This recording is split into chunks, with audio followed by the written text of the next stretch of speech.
ingat sa mga uuwi, lalo na yung mga katrabaho nasa biyahe.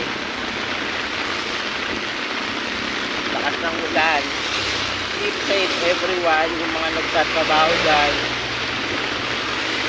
Ako to, kakain pa lang. Tingnan ko, naka-block pa talaga yung ATM ko. Yan guys. Gambis kaya ito. Ingat guys. Being independent is not easy. Pero ilalabang ko to. Para hindi ako mukhang kawawa. Kaysa ganito, kaysa ganyan.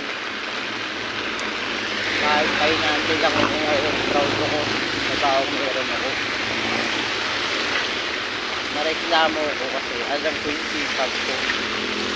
Deserve ko naman makuha siguro yung pinaghirapan ko.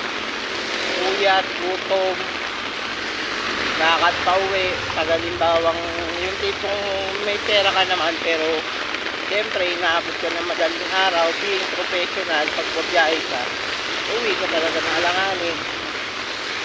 Kaya kung yung tukod ko hindi nababayaran, talagang galit na galit ako nun.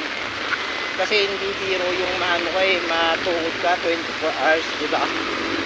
Alam natin yung mga truck driver.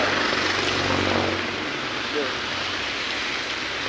Basta ingat tayo guys, lahat na nagtatrabaho sa Pilipinas.